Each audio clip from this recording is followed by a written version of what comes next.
Here at Audible Elegance, turntables are not a fad. They are a way of life for us. I have been promoting vinyl since the 80s. If you want, you can pull up old articles in the Cincinnati Enquirer where I presented turntables, and of course the editor at that time wanted to promote compact disc. And it pleases me to no end that after all these years, I've been proven right. Thank you. Turntables are selected by us because they perform well. And 40 years of experience with turntables, we've been able to filter out a lot of the nonsense. So we get it down to you simply enjoying really good performance out of a turntable. And it's really that simple. This is what we do. We take care in what we choose and select. Here we're showing a Riga P3, which is a really good table for the dollar. You know, if it's not a $10,000 turntable, it's not a $50,000 turntable, but it is within an affordable range. They also make a lovely P2. So if you want to spin vinyl and listen to it really well, get a quality turntable. Because I see people today spending $30 a disc for music.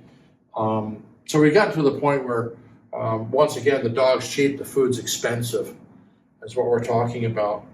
And while you get into this, there are some good places on the web to buy vinyl. There's actually a very lovely place still in Cincinnati where you can buy used vinyl and go down and enjoy yourself.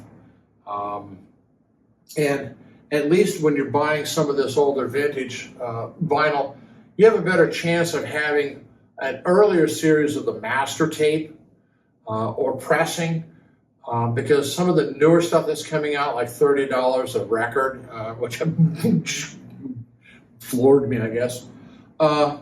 You don't know what master tape they started with, what generation or what copy. You know, is it a 5th or 6th, 7th generation? Who knows?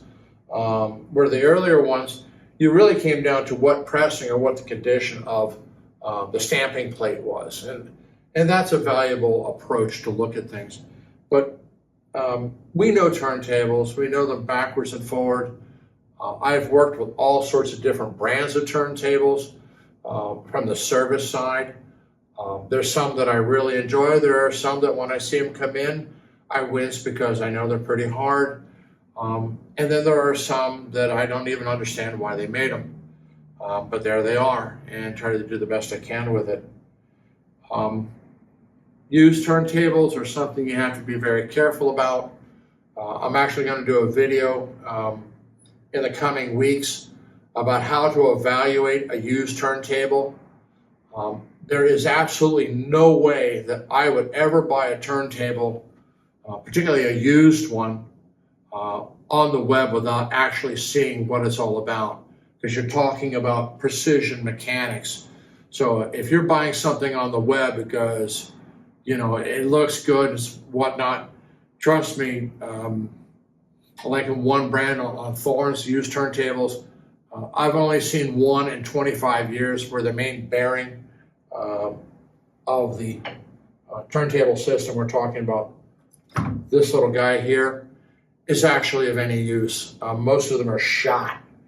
And so you're not getting any quality performance at all out of the deck. And so you really need to see what's going on. It's really no different than buying a used car. You know, would you buy a used car over the web without ever actually test driving it or having someone inspect it? This is kind of a neat aspect going on right here. There's the tolerance with the lubrication. You see this didn't go plop. It's actually having to bleed out, let the air around it. So it's got a really nice tolerance to it. But these are all the sort of things that we look at when evaluating products, and new and used.